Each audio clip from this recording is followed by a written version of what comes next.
The Music is Life podcast has our own merch now over on tpublic.com. Click the link below in the video description. Looking for some new threads? We got t-shirts, long sleeves, hoodies, crew neck sweatshirts, tank tops, baseball tees, and also clothes for kids and onesies for your little infant metalheads. Don't want clothes but love the Java? We got you covered with coffee mugs and travel mugs. Need protection for your electronics? We've also got phone and laptop cases. We've got everything you're looking for at the tpublic.com Music is Life podcast store. Use my link below for fast service. Thanks for your support. TerraNut is proud to offer you a natural nut bar chock full of healthy fats, minerals, and protein that meet your demands. Go to their website, www.terranut.com. You can order from them directly and they will ship it to you. Use my coupon code LOUMAVS and you will get a 25% discount on your first order. TerraNut Superfood Snacks, www.terranut.com. Don't forget to use coupon code LOUMAVS at checkout. Fuel your life.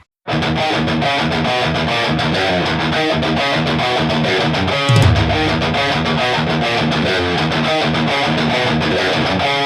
are ready and waiting for you now. If it's a fight that you dare see, we've acquired our strength through pain. No more are we pathetic anyway. You are the reason why we claim that we've all become this way. And I regret this prison that I created for myself. A cigarette rest on my lips, with my lipstick over it. I live my life with no regrets. Now I'm so over it. Another scar, another... Music is Live podcast. This is your host, Lou Mavs. Check out everything you need to know about the show over at musicisLifepodcast.com. I have a very special guest with me tonight. What do you get when you cross fashion, goth and punk subculture, love for cheesecake pinups, a David Lynchian aesthetic, and appreciation for the underground music of the 1980s?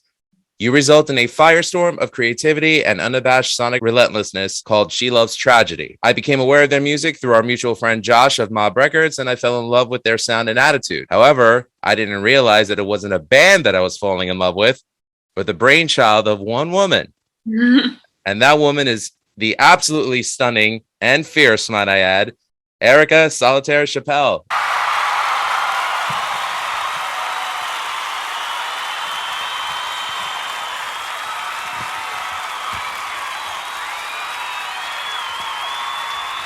Erica, how are you?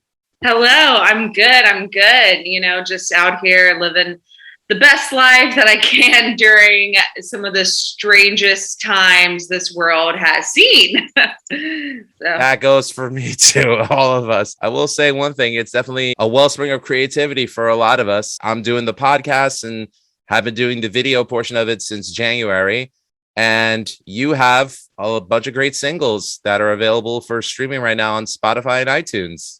Yeah, absolutely. So even though we have had to be forced to quarantine, at least it's nice that, you know, humans have found a way to be creative in different endeavors, and myself included. Like, I've always wanted to be in a recording studio. I've tried so hard my whole life to just like stay focused on music. But as this interview goes, you'll find out that I'm an actress as well. So I kept getting pulled many different directions. So it was really nice to finally just like get locked in a music, literally locked into a music studio during quarantine. And I was not like mad about it at all in the slightest. Which I also know that you're on your way to a recording session after this. I want to personally say thank you for taking time out to be on the podcast. I really appreciate it. Oh, absolutely. You know, rock and roll. You got to stay on your toes, right? Mm-hmm. And by the way, I just want to mention her Slayer shirt is awesome. And Raining blood. But I made a joke. My favorite one. Yeah. I made a joke before. I was playing with my daughter, and my wife called her my little angel, and I yelled out, "Yeah, angel of death," and she didn't get it. But I digress. Your bio on IMDb states that you're originally from Louisville, Kentucky.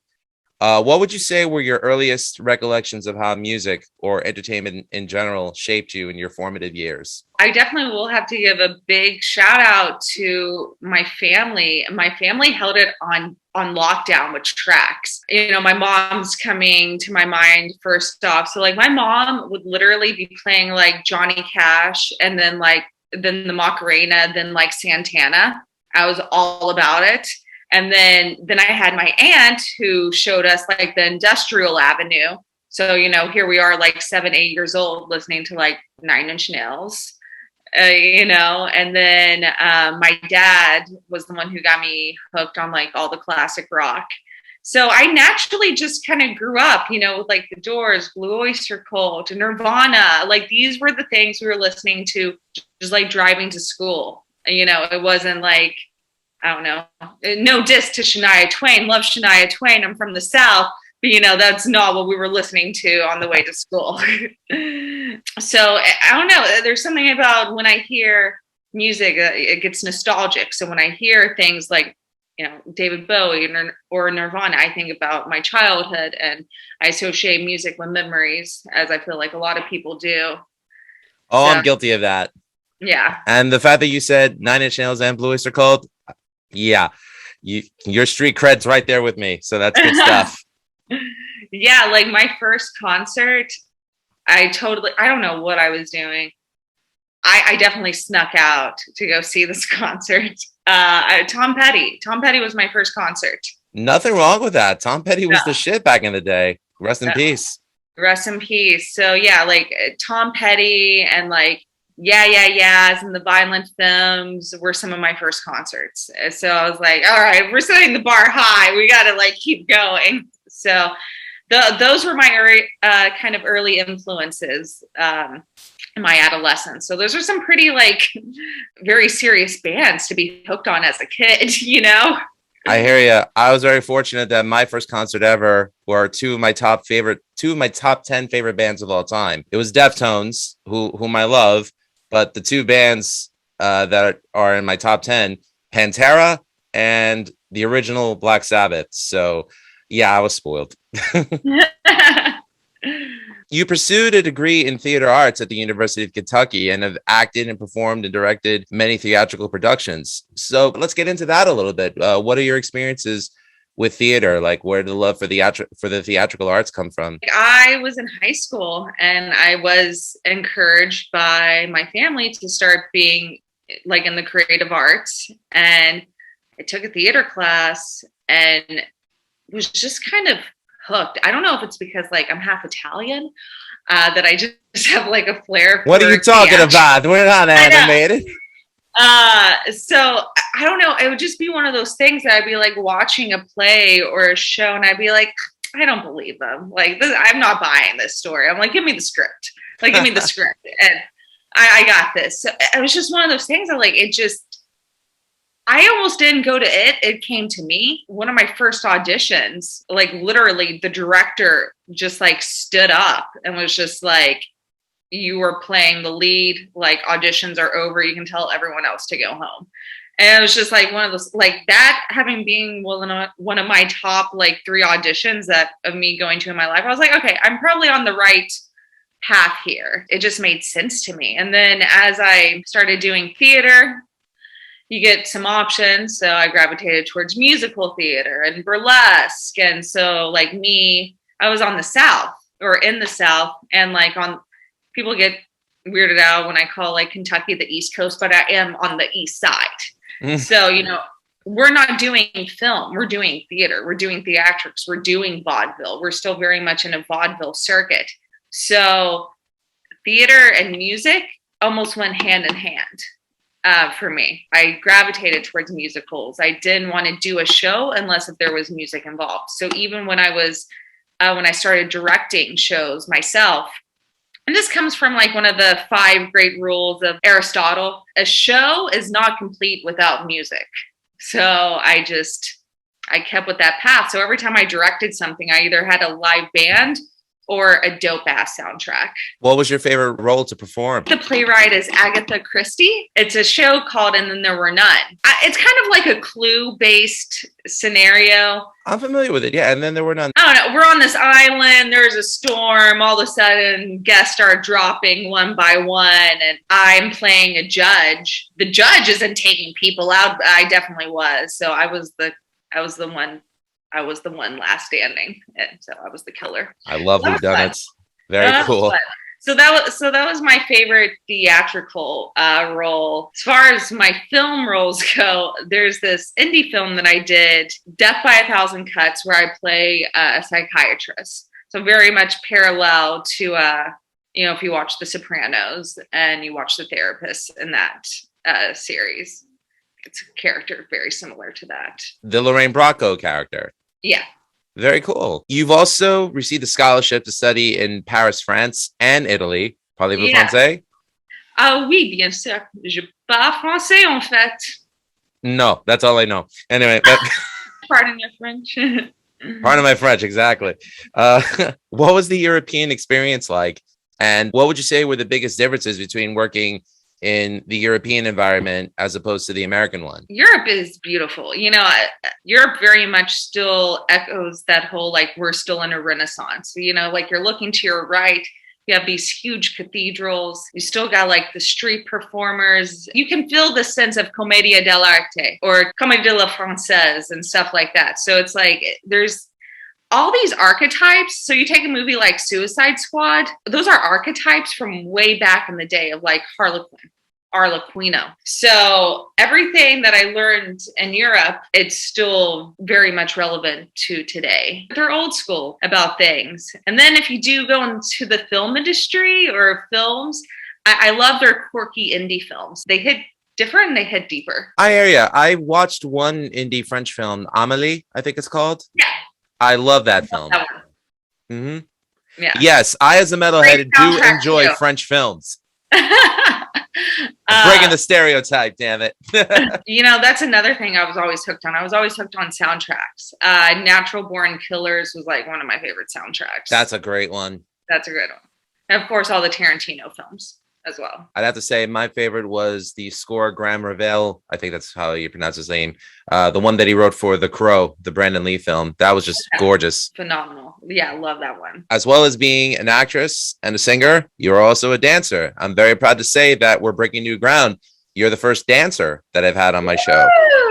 And from what I've seen, from what you posted on Instagram and what I've seen in your music videos, I love the confidence that you exude. What was it about dance that made you identify with it as an art form? Honestly, like I've thought about this question several times and I was almost like shocked when I finally found the answer.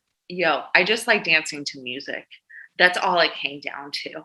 Like, yeah, dancing's fun. And like, I like being, I enjoy movement, like it's like when you move your body, you naturally get endorphins and dopamine. So that's great. But I was more into the song I was dancing to and telling a story with that. So, I definitely, so we're going to dive into the Sisters of Mercy, Talking Heads kind of category. Those were some of my favorite tracks to dance to. And those are not top 10 or top 40 or whatever. So I was always like that quirky, weird dancer that was like playing something like, whoa, what is this? Or like, is that girl dancing to Primus right now? And it's like, yes, I am actually. And it's awesome. So I really use music to identify with who I was as an individual. Sometimes it was not what the crowd necessarily thought that they would be hearing, when they walk into a club, but I would try, get them on the same page with me. They're like, listen, I know you've never heard this before, but work with me here. Broaden your horizons, people. You can dance to anything. Seriously. One of the things that really caught my attention was I think you were dancing with a snake in one of your Instagram videos and you're playing Sisters of Mercy. I'm like, holy shit, she knows who Sisters of Mercy is. I love Sisters of Mercy. So do I. And like, it pains me that they do not get enough credit. No, they really don't. I mean, First and Last and Always and Flood, I think are two of the best albums that came out from that period, that proto, goth period. I love it. I definitely felt the kinship with you when I saw you with that. And it was cool that we were messaging each other back and forth. Seriously, she's cool. She engages with you. Just don't be a dick. That's all you got to do. Exactly. It's common sense, rules of life, but common courtesy. Common courtesy. What in the end made you decide to make the move from Kentucky to LA as opposed to going to like a New York or even to Miami? And was it a huge culture shock for you? Originally, I did want to do New York. I did do a little tour up there fresh out of college. And so I went there, did the tour, kind of checked out a couple neighborhoods, and I was like, okay, like I really like this. But then once the tour ended, went back to Kentucky. The season started to change, it started to get colder, right? No one's trying to like move to New York like in the winter. Am I right? Am I wrong here? You have no idea how many snowbirds we have in this freaking state. So yeah, so I did my tour. I think it was like around 2014 or so. So did the tour. That was fall. Come back to Kentucky. Winter starts to approach, and I'm like, okay, maybe now's not the time to just up and move to a city in the middle of winter. So I kind of just, I'm fresh out of college, so I kind of just start throwing my cards like across the table a little bit. I eventually like ended up on the West Coast traveling, not like anywhere in particular. I was a little bit in Seattle, a little bit in Portland, have some cousins between those two cities. I did apply for it's a protege program. So that's kind of like a mentor program, room and board exchange, work trade for a dance studio in Los Angeles. The dance studio is called Be Spun. That is like a pole dance studio. And I was like, there's no way like I'm going to get this work trade program. Like, like I'm an application, but I ended up getting it. I was like, oh, wow. So I have like a location. I have a place that I can work at. Let's go like test the waters a little bit. So, I go to LA, do the Airbnb thing and start working. And then little did I know that I had a bunch of theater alumni friends in LA. So they already had been seasoned to the film industry and kind of helped me step by step with getting, into this agency, then do these headshots, then go to this. So there's steps. So if I had not had, entry levels 1, 2, and 3, this would not have been a smooth, easy transition. That essentially was how I got from Kentucky to LA, was through a dance program. And me having a BFA in theater, I was like, all right, I am trained in acting and I'm trained in a lot of things. Let's see how easy it is to convert, from theater to film. The only culture shock is the time zone difference for me. I hear you. And the seasons, I do like my seasons, but no, it wasn't so much of a culture shock. It was just more of like in theater, you do these auditions, you show up on site. In LA, it's very much of like right place, right time, talking to the right people and being at the right agency. Those are the key words of an old hero of mine, Lemmy Kilmister. Right place, right time. Yes, that applies to like almost everything. Mm-hmm. You've always used social media as a platform for self-promotion, which is incredible. How have you made social media work for you? A lot of people have found my films or documentary through social media, or vice versa. They saw me in the film and then found me on social media. So my following has very much been organic. It's been, nice to like kind of keep like that team that will kind of always support you, even if like we don't interact. They'll still show up and be like, yo, I'm listening to your song right now. I'll be like, thank you. You did recently post that one of your songs actually did make it on a radio station. Congratulations to you for that. Thank you. Big shout out to KXLU. I am very much obsessed with indie radio and in particular college radio. This even goes back to like my University of Kentucky days, 88.1 WRFL. I don't know what it is about college radio. I don't know who made the formula for it, but whatever they did, I love it. There's no commercials, and pretty much every 3 hours, there's a different genre of music. So me very much loving many flavors of music. I want jazz, and then I want to hear my salsa music. And then I want to hear like some weird techno flamenco remix at 3 a.m. for no reason. And then, why not? Yeah. And then, totally slip me a Danzig at 7 a.m. Let's go. I don't care. You're talking to somebody who was a college radio DJ, and I know exactly what you mean by that. I'm proud to say that we were the first college radio station in the metropolitan New York area to break, and this was before they hit it big. So this is like right before Ozfest 2003. We were playing Killswitch Engage and Shadows Fall and God Forbid and bands like that before they had hit it big. To have been part of that and to see those bands grow, I felt proud. I'm not saying it was only me. I'm just saying like, to have seen them go from the little clubs, the little hole in the wall dive bars, to the bigger second stages of Ozfest. Yeah, it was college radio. I'd have to say was one of the best times of my life. So yeah, I love going to the to college radio booths. They feel homey. All those records and stuff. I don't know. I like it. Definitely. So you have a very engaging presence on Instagram. What makes you focus solely on that particular social media platform as opposed to branching out to, like, let's say Facebook or TikTok? Facebook, honestly, like, it just got a little bit, it's become archaic. Let's face facts. Archaic to a sense. And also it's like, these are people from like high school or so, or even distant friends of high school people. And I don't like, being from Kentucky and like smaller cities, they see that like I have one credit on Netflix, they're like freaking out about it. I just don't know what to say on Facebook anymore. It's like, hey, we haven't talked in like 8 years. How's it going? And then the layout just really wasn't for me. TikTok, I'm trying to figure out. Good luck. I'm still trying. All these little like 15-second sound bites. It's a thing. It's a thing. Now you can expand into 3 minutes, I think. It's definitely a different way of doing things. It's like, even when I talk with my other music colleagues, it's like, who is actually watching a full music video these days? Everything's becoming shorter and attention span. So I don't know. It's like you got to catch up or get out, and I always like staying in the race. So I'll figure it out. It's a different form of art. Just I don't know. I'm a classic kind of girl, like you said, David Lynch. If it's not broke, why are we gonna fix it? And then exactly. Even makes me think about when I went to this was really fun.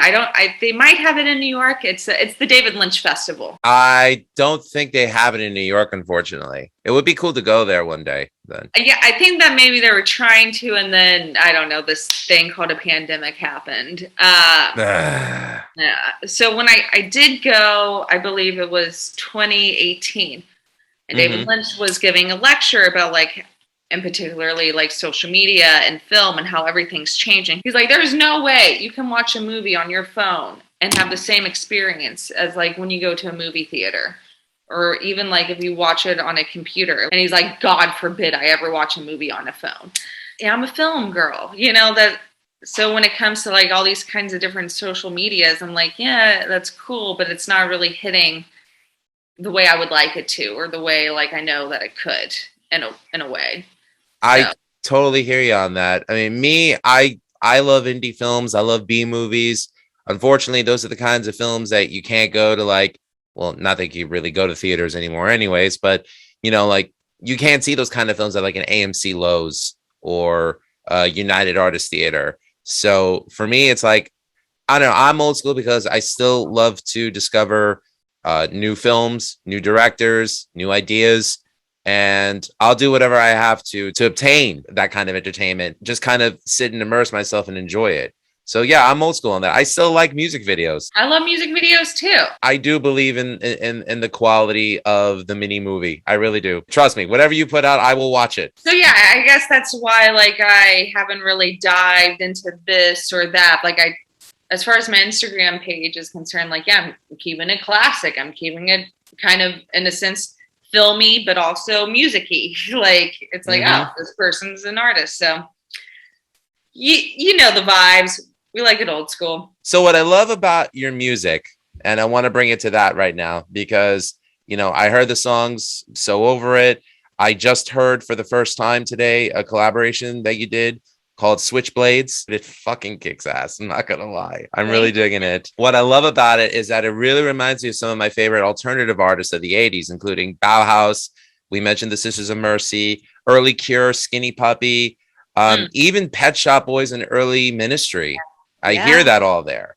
And the best part about it is that, yes, the influences are there, but like I tell every artist that I have on the show that I think has an original sound, it sounds like you.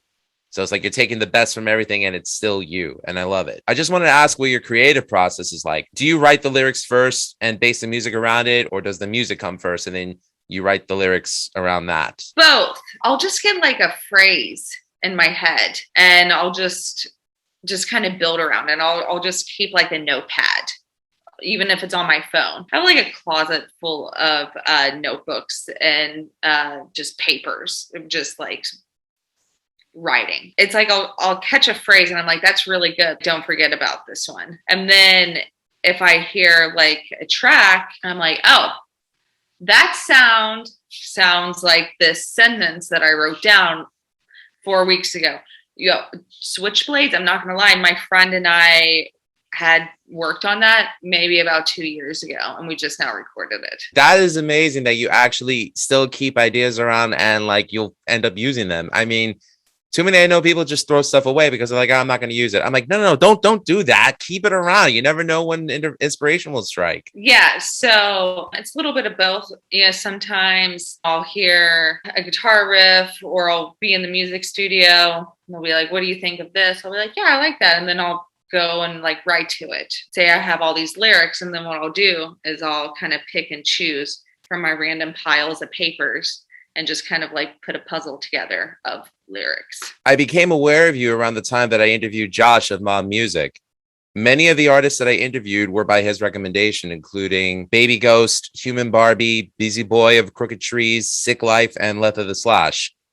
I wouldn't interview anyone on the show if I didn't like what they were doing, and you're definitely no exception. There's an equal amount of vulnerability, transparency, strength, and fearlessness in what you're putting out. What are your hopes and aspirations with your music? My hopes and aspirations are to just really break like the glass ceiling that has been put on all sorts of artists, as far as like feeling very limited to what they can put out and do with their sound. I love all music, but in particularly like the music I create is definitely more indie, alternative, punk, and rock and roll. And I definitely feel like in the last decade or so, there hasn't been a lot of things that have really caught my ear that are in that flavor of style. So I'm since trying to like bring it back a little bit more, and definitely like bring back like female punk artists. Like I love Karen O, but Karen O is literally almost the only person I can name in the last decade that's like really like kind of like went for it. I love my Joan Jett and I love Patti Smith, but I want more of them. Essentially, it's like I just want to like encourage others to just rebel a little bit. Well, you definitely got my attention, and if there's one thing that I have to say to the world, it's this: take notice, because she's gonna take over. You better be ready for it. So when you're performing, and it's safe to say that you wear many hats: dancer, singer, actress. This might be a bit of an odd question, but I feel compelled to ask. Is it all the same person, or does each role, singer, dancer, performer, actress, does it come with its own set of rules? Yes and no. For the most part, it's always me, that performer. I will always perform true, like my heart's on my sleeve, always. Acting is something that breaks you down. So I've just learned to be like completely vulnerable in every sort of like situation as I'm like giving catharsis. If I'm acting or singing or dancing, I'm just like, and here I am, to be or not to be tonight. Maybe you will like this, or maybe you won't. Even if I'm like emceeing or something like that, like you are getting me. But definitely like, in my more theatrical days, depending what role I was playing, yes, I would very much kind of be like on the straight and narrow of like, if I'm doing like some French play that's like, 18th century. Yeah, we're kind of probably going to be in a different mindset for the week until the show closes, For the most part, I get booked for me. Very cool. Yeah. One of your acting roles that I saw was your role as and it says this on IMDb, the BDSM wife in the video for So Long and Thanks for All the Fish by A Perfect Circle. Can you tell me what the experience was like from the audition to the filming for that video? Yeah, so that was definitely one of those right place, right time scenarios. Is I was like, I see all these casting calls and I'm just like, stop auditioning and just hire me, because like, what are you doing? Like, you're literally looking for my prototype. I ended up having some kind of mutual friend with the director when I saw the casting call. And I was just like, hey, here's my headshot. Here's my resume. give it to the director, and hope for the best. And then I got a phone call and I got it. What I actually was cast as was a Betty Page lookalike. So essentially anyone with black hair and bangs. Cheesecake. Yeah, exactly. Please use this opportunity to promote what you're working on right now. What I am working on right now is I'm very focused on my music, She Loves Tragedy. I got about 6 songs out. I'm working on a couple more. It's a very fun experience. So if you like punk rock music and females that like to scream, then I highly suggest you check out my tones. While you're at it, you might as well IMDb me, listen to my music and then check out a few films. So you can look me up by Erica Solitaire Chappell. I'm all over the web. I just wanted to ask this for the record. How is Woods doing, your stray cat? Oh, he's made a full recovery. Were you watching the stories about how like he gets into so much trouble? So he's a stray cat. Don't all pets. He like came to my door the other day, like with a little paw. I'm just like, yo, did you get in another fight? That's what they do. They scrap outside in Hollywood. Brings me birds. But what we can do? He's a party animal. He's doing great though. Thank Very you cool. for asking. He's almost more popular than me. Like, oh, I'm an animal lover, so I just I empathize for people who have love for their pets, whether they foster them in their homes or whether they take care of them from the street. I think that people like you do good. So she's an animal lover. People support her. Good person. The final question, and then we're going to get into a quick lightning round. Where can the people find out more about you? Literally, a good place to start is just looking up my Instagram. I have quite a decent amount of photos that really kind of depict like what I like to do. It's like, this is me on film sets. This is me in the music studio. And then I definitely am posting as much music as I possibly can without giving it away. So just look me up on my name, Erica Solitaire. And if you want to know more, we can definitely like talk a little bit. If you have any questions about, films or music, or, the kind of music I'm making, I welcome all questions and all new followers. Awesome. And again, she's got some great tracks out there right now.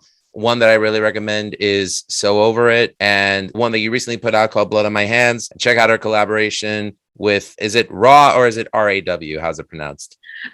So that's my partner, Betty Rodden. So her artist name, Raw 10. So like a play on words, Rodden. Ah, very interesting. Okay, cool. So the Japanese symbol stands for heaven, but it's pronounced 10. So Rodden, Raw 10. The track is called Switchblades, people. Check it out. All right. Now time for the lightning round. Favorite artist? Favorite artist? I'm just going to go straight to my go-to. I love The Doors. I do. The Doors. Yeah. Who doesn't love Jim Morrison? Who doesn't want to be Jim Morrison? Well, I don't want to be dead, but I mean... No, you don't. I like me. I like doing the show. I like meeting people like you. No method acting here. Good stuff. Favorite song to dance to? Favorite song to dance to? Yo, I really do love Psycho Killer by the Talking Heads. That's a killer one. No pun intended. That's a good one. LA or Paris? Oh, Paris. Andrew Eldritch or Robert Smith? Oh, Robert Smith. Morrissey or Ian Curtis? Morrissey. All right. Desert Island CD. Yeah, I think I probably want to have like Santana, like Black Magic Woman. All right. So the Abraxas CD. We'll give her that. Cool. Favorite movie? I mean, I'm a classic girl. I'm going to go with Pulp Fiction. It's a good one. Mm. Favorite director? I mean, it's a close call between Tarantino and David Lynch, but I pay respects to Tarantino. We also share a birthday, him and I. Oh, okay, cool. Yeah. I don't share a birthday with anybody cool. My brother celebrates one with Frank Sinatra. I hate him. Anyway, sunny days or long nights? Long nights. Biggest takeaway you want from your music career? I just want a bunch of humans rebelling to my music. Just give me some anarchy, but give me the good anarchy. I'll take it. Erica Solitaire Chappell, it was my pleasure to have you on the show. I can't thank you enough for taking time out of your day to come on. I know that we tried to plan this for a while and there were reschedules, and I appreciate you accommodating me, letting me do a gig, and which, by the way, it went well. Didn't get paid, but we went well anyways. I can't thank you enough for your patience, your kindness, and your friendship. And I just want to say anytime you want to come back on the show to promote whatever it is you're doing, please consider this an open invitation anytime you want. Thank you so much. Thank you for having me. This was great. It's actually first time I've gotten to like really talk about my music. So thank you for welcoming me, and here's to more punk rock scenes. I'll drink to that, but water, because I don't, I can't promote anything else. I'm not sponsored by anybody. Sponsor me, somebody, please. I'll drink it. Someone sponsor this man. Erica, thank you so much. I wish you a good night. Thank you. Have a great night as well. To find out more about the Music is Live podcast, check us out over at musicislivepodcast.com. Also, do not forget to check out our parent network, Ratsaw Review, over at ratsawreview.com. Music is Live podcast is brought to you by Ratsaw Review and Anchor.fm. While you're over at Ratsaw Review, check out some of the other podcasts that we have on the show. So I want to thank everybody for tuning into the Music is Live podcast. And also, again, one final thank you to Miss Erica Solitaire Chappell. Erica, have a great night. Thank you. You too. And remember, all art is valid. Night.